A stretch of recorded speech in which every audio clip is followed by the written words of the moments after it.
I welcome you again to the lecture series on main group chemistry. In my last lecture, I was discussing about the chemistry of hydrogen, and when I just concluded, I gave the method of preparation of hydrogen using several methods. And now let me discuss the method of preparation of deuterium or deuterium compounds such as water D2O, that is also called heavy water. So, industrial production of deuterium is from ordinary water. That means, as I mentioned, the ocean consists of 99.9% of water, that is H2O, and 0.02 percentage of D2O, and this is the major source of D2O, and separating out the heavy water from ocean water is carried out by two methods, that is called Girdler sulfide process and distillation, and few other methods are also have been employed. Okay. So, the Girdler sulfide process or Gibbs-Spivak process is an industrial production method for filtering heavy water from natural water, and of course, several compounds, of course, the major source of deuterium compounds is essentially D2O. Using D2O, several other compounds have been made. For example, let us consider the reaction between calcium carbide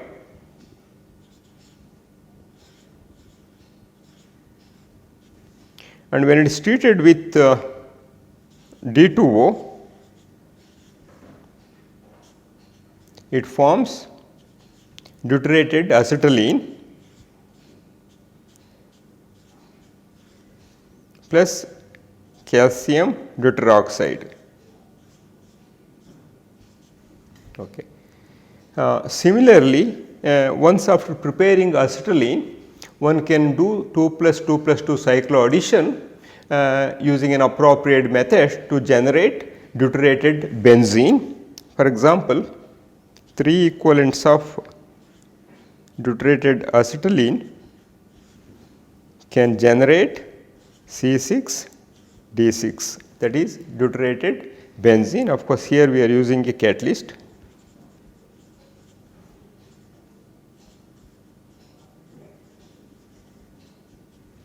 Okay. And lithium nitride is also very reactive and it undergoes readily hydrolysis to form lithium hydroxide and ammonia. So, that method is also used here. Lithium nitride on treatment with D2O readily forms lithium deuteroxide plus ND3. That means, if you want to make deuterated ammonia for some experiments, one can conveniently prepare by treating lithium nitride with D2O, and one can also make several other compounds such as DCl, D2SO4 or D3PO4 using appropriate reaction conditions and appropriate starting compounds along with D2O as the major source of deuterium. So, let us look into the chemistry of hydrogen. With this information, let us look into the chemistry of hydrogen. And hydrogen exists in the form of a dimeric species, we all know, and here HH bond dissociation energy is plus 436 kilojoules per mole. It is unreactive at room temperature, but in the presence of a catalyst or at higher temperature, it reacts with most of the elements in the periodic table. In fact, at higher temperature, it reacts violently with oxygen to form H2O, and atomic hydrogen is highly reactive, and hydrogen is capable of combining with nitrogen, oxygen and chlorine to form covalent hydrides. Okay. And atomic hydrogen can be produced by passing an electric discharge through a low pressure of hydrogen. Okay. That means, one can pass an electric discharge through a low pressure of hydrogen molecule to generate atomic hydrogen. Atomic hydrogen is very reactive, and when it combines with other elements, it usually forms three type of chemical compounds. That means we know the fact that it can lose an electron to form H plus, or it can gain an electron to form H minus, or it can share the electron with other element to form a covalent bond. Okay. So, that means for example, when you remove that electron, ionize that electron, it forms H plus, which has no chemical existence. That means it cannot exist in its free form similar to several other cations, but it is always solvated due to its extremely high charge density. For example, the moment H plus is generated, it readily combines with water if it is an aqueous medium to form H3O plus. Okay. So, it can also share an electron with many other elements to form a covalent bond, and it can gain an electron to form the hydride H ion H minus species and attain 1s2 electronic configuration, which is essentially isoelectronic with immediate noble gas helium. So, these are the three important type of compounds. It can form H plus, it can form H minus, or it can share an electron to form a covalent bond. Let us look into the electron affinity. Okay. For hydrogen it is minus 69 kilojoules per mole, and whereas in case of chlorine it is minus 369 kilojoules per mole. And let us look into the bond dissociation energy of several other compounds. HH I mentioned, it is 436 kilojoules per mole. In case of chlorine it is 242 kilojoules per mole, and in case of CH bond it is 414 kilojoules per mole, and NH bond dissociation energy is 391 kilojoules per mole, whereas OH bond dissociation energy is 460 kilojoules per mole. So, that means elemental hydrogen is a very good reducing agent.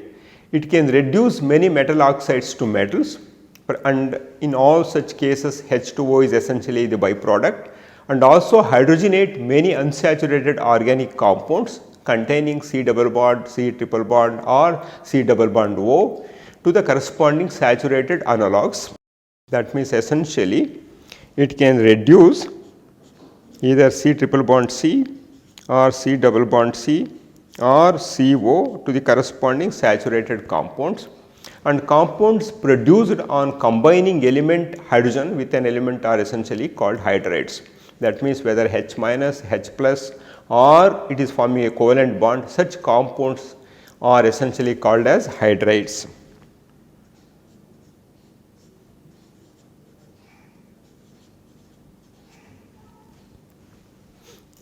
Okay. So, let us look into these different type of hydrides. That means we have now three different type of hydrides. One is ionic hydride, another one is covalent hydride, and the last one is metallic hydrides. That means metals with electronegativity less than 1.2 form ionic hydrides. In this case essentially delta plus, delta minus will be there, or you can also call is plus and H minus.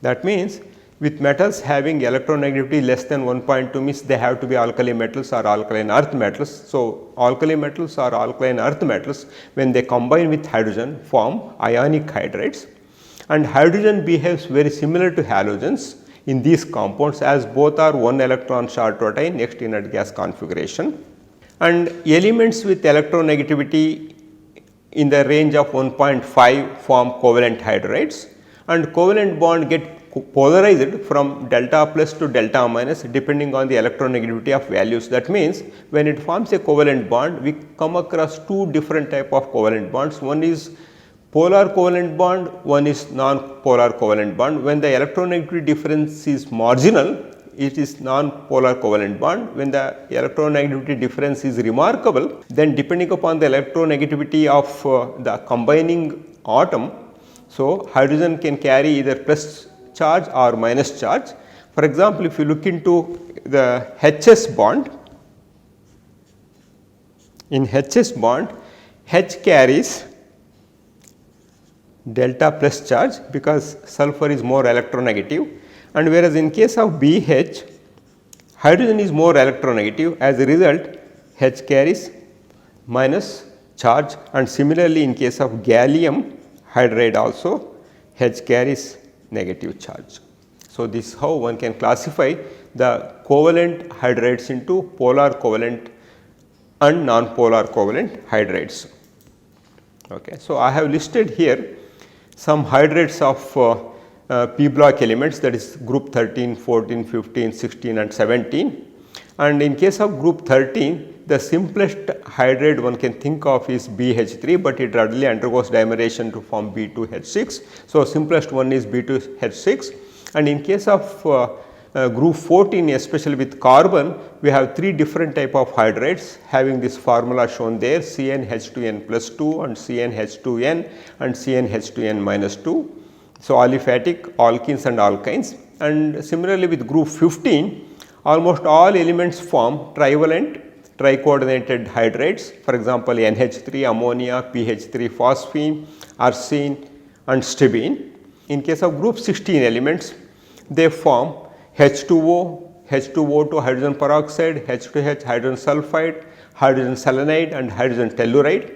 And with group 17 element, it forms hydrogen fluoride, hydrogen chloride, hydrogen bromide and hydrogen iodide. Okay. And of course, here one can see in the polarity of the bond by looking into the electronegativity of the heteroatom, that is making bond with hydrogen. And here I have listed some common molecular hydrogen compounds and their traditional names. So, B2H6 is called diborane and CH4 is methane and SiH4 is silane, and similarly germanium hydride is germane and tin hydride is stannane, and of course, on NH3 we have the name ammonia and PH3 is called phosphine, ASH3 is arsine, SPH3 is stibine and H2O is water, and of course, water is not the right name for H2O, it should be called as oxane, and H2S is hydrogen sulfide. In the same line, if you want to call, it is appropriate to call it as sulfane, and in case of hydrogen selenide, it should be called as selenane and tellurane, but however, those names are not common. Let us go with the traditional names suggested by textbooks. So, water still it should be called as water, hydrogen sulfide, hydrogen selenide, hydrogen telluride. And let us look into the synthetic methodologies we come across for making hydrogen hydrides, different kind of hydrides. One is the direct combination of an element with hydrogen.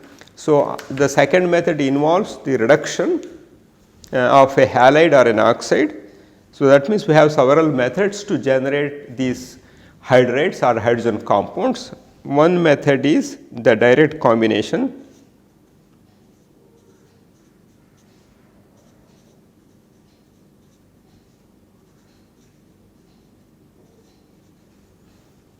The second method is reduction of a halide.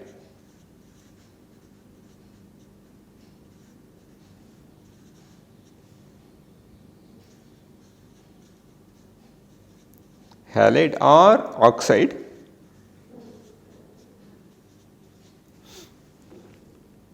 Hydrolysis of compounds such as metal phosphide, carbide, silicide and boride. Hydrolysis of metal. Metal phosphide will give you phosphine, carbide will give you hydrocarbon, silicide will give you silane and boride will give you borane. Okay. So, another method is interconversion of hydrides.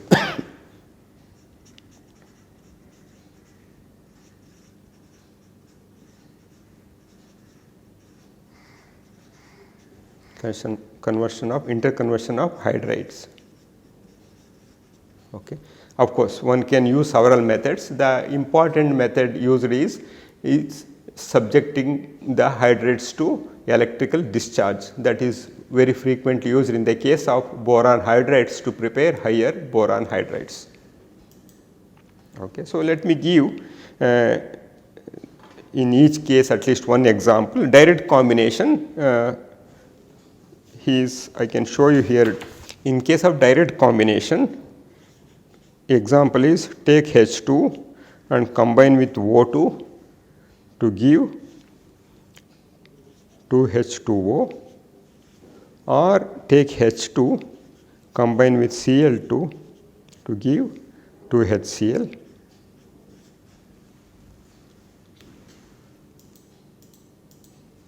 Okay. And then reduction of a halide or an oxide I mentioned. Let us take SiCl4 tetrachlorosilane, treat this one with lithium aluminum hydride. It gives silane plus LiAlCl4. Of course, one should remember these reactions has to be carried out in non-aqueous medium. Okay. And hydrolysis of metal phosphide, I will give one example. Let us consider calcium phosphide. Treat this one with water. It gives 2PH3, that is phosphine, and 3 equivalents of calcium hydroxide. Okay. So, as I mentioned, one can use interconversion method in which the hydrates are subjected to electrical discharge. For example, let us take germanium hydrate such as GeH4. This can give you Ge2H6 plus Ge3H8, very similar to ethane and propane, and plus higher hydrates, but these higher analogues of germanium are not stable. Similarly, B2H6 on heating to 100 to 200 degrees centigrade,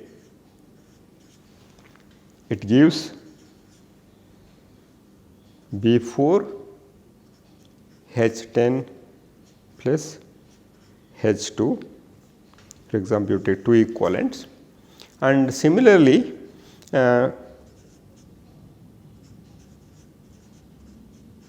instead of heating 100 to 200 degree, if you heat it to 20 degrees centigrade,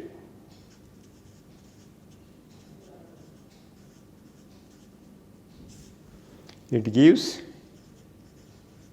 B5H9 plus 6H2.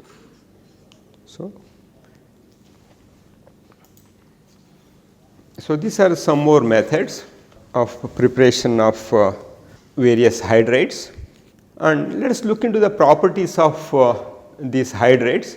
Covalent hydrates of p block elements are reducing agents. So that means all p block hydrates are essentially covalent in nature and they are all reducing agents. Some of them spontaneously burn in air, while many other hydrates require a spark to initiate or trigger the reaction. Okay, for example, let us look into SiH4. It readily reacts with oxygen to form silicon oxide or silica.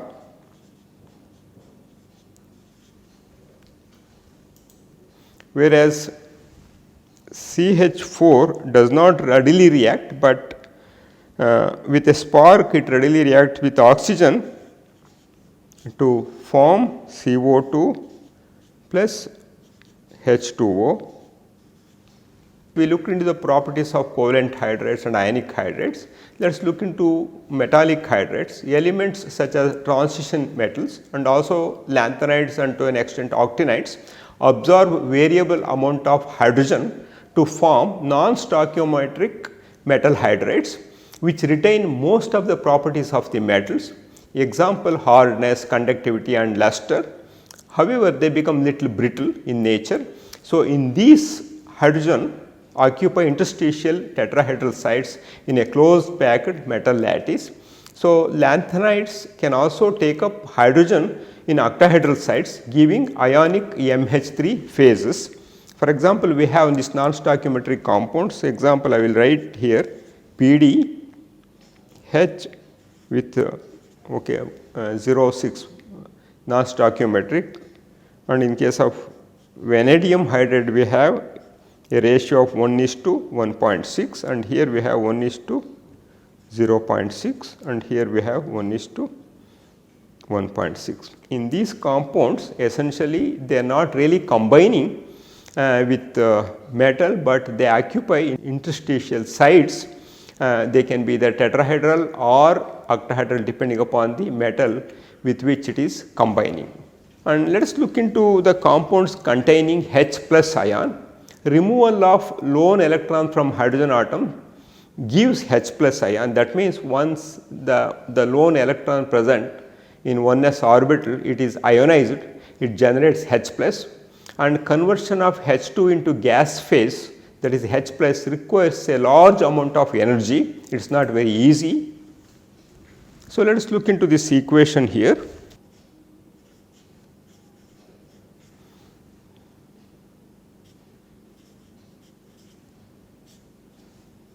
Essentially, you have to ionize from H2 2 electrons to generate 2 H plus gaseous species. The enthalpy of this reaction is very high, that is equal to 3054 kilojoules per mole.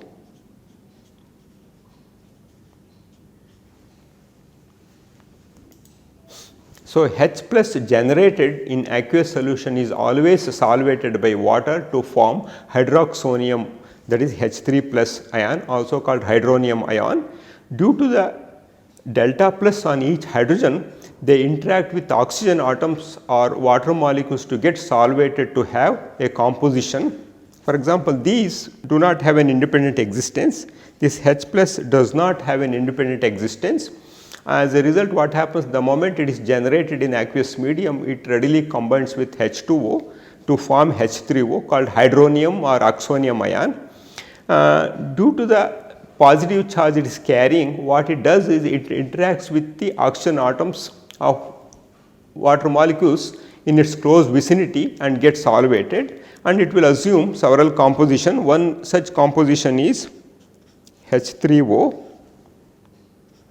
H2O 3 plus, or it can also be written as H9O4 plus, okay, H9O4 plus. Okay, so let us look into it. We have H3O plus is there, and here hydrogen atoms carries delta plus charge. So, as a result, it will start interacting with the neighboring H2O molecule with O directed towards H. Similarly, one more, because here, because again due to the polarization, oxygen carries delta minus charge, and they orient in this fashion in all the 3 directions. That means 3 such water molecules will orient and they establish a interaction, and this interaction is called hydrogen bonding interaction. Okay. And these hydrogen bonding interactions are very strong when the OHO angles are linear or close to 180 degrees. You can see here,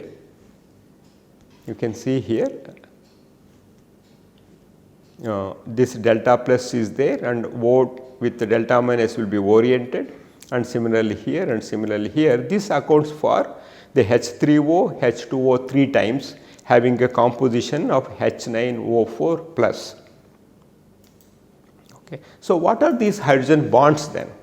You can see here this H2O is there, and another H2O orients in this fashion to establish a bonding here, and this is called OHO. This is called hydrogen bonding interaction, and as I mentioned, this hydrogen bonding interaction is very strong when this angle at H is 180 degree or linear.